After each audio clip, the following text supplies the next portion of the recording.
Speaker of the House Mike Johnson says the Bible is his worldview. I sure hope that means he's about to start canceling our debts because, according to the Bible, that was the first thing Jesus ever talked about. This Christmas, let's celebrate Jesus, the debt-canceling economic radical. Plenty of modern evangelicals will come at you with the line that Jesus somehow supported capitalism. That's hogwash, and not just because capitalism wouldn't exist for another 1,500 years. He was ahead of his time, but not like that. Both Matthew and Mark talk about the homicidal reaction Jesus got when he preached in his hometown of Nazareth. But only Luke tells us the words that spark that anger. Luke describes this event as Jesus' very first public act as he was beginning to preach. It goes like this. Jesus goes to the temple in his hometown of Nazareth. There, he unrolls the scroll of Isaiah and reads, "The Spirit of the Lord is upon me, for he has anointed me to bring good news to the poor. He has sent me to proclaim that captives will be released, that the blind will see, that the oppressed will be set free, and that the time of the Lord's favor has come." According to the story, it was a mic drop moment. Everyone sat in stunned silence. With all eyes on Jesus, he said, "The scripture you've just heard has been fulfilled this very day." Then an angry mob ran him out of town and tried to chuck him off a cliff. No joke. Look it up.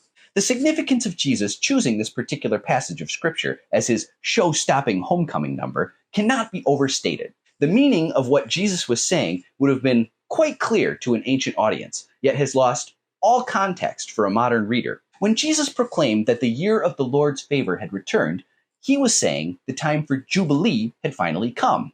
That particular passage in Isaiah read by Jesus is a specific reference to Leviticus 25 and the law of Jubilee. So, what was the law of Jubilee? The ancient Hebrews operated on a 7-year schedule, where in the 7th year no land was tilled.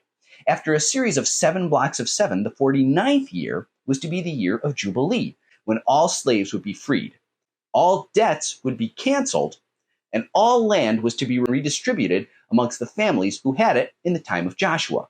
Now, there's a common problem for readers of the Bible or any ancient document in perceiving the difference between literal and figurative language. Frequently, there are multiple ways of interpreting the same text. A lot of the time, if you hear about the year of Jubilee at Sunday school or during a sermon, the reverend will say that Jesus was being metaphorical, talking about a figurative slate cleaning or washing of sin when one decides to follow Jesus or become born again.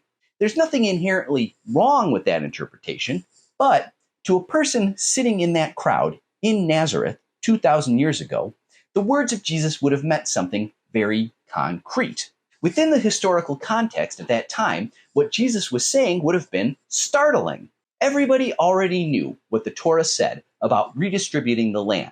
The property codes of Leviticus supposedly went all the way back to the time of Moses. By the time Jesus showed up in Nazareth, no one alive could remember a year of Jubilee ever happening. As Reverend Howard Best writes, the combination of Roman rule, compliant fat cats, and religious elites made observance of Jubilee impossible.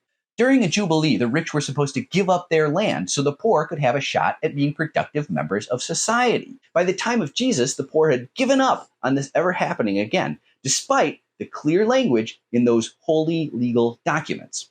Jesus was like, "Yo, it says it right here.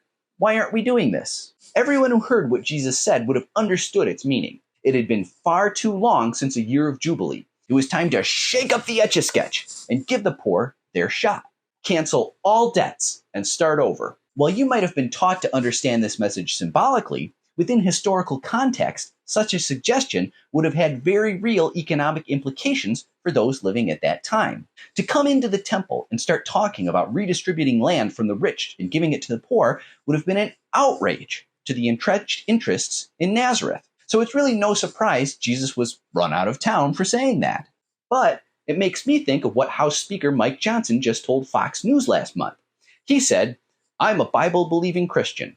Someone asked me today in the media. They said, 'People are curious.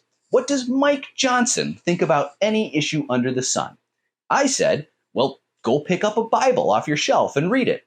That's my worldview. That's what I believe. And so I make no apologies for it.' I think that means that Mike Johnson is ready to start canceling debts like Jesus wanted to do. Sounds great to me. I think people should start confirming that's what he meant, because I bet it would be pretty popular. If the Bible truly informs Mike Johnson's worldview, he should declare a jubilee on our debts. It was literally the first thing Jesus wanted to talk about when he started preaching. We should listen. Thanks, Jesus. Please give a like, follow, favorite, and sign up for my free Substack, where you can get more detail in every post. Merry Christmas to all, and let us make them pay.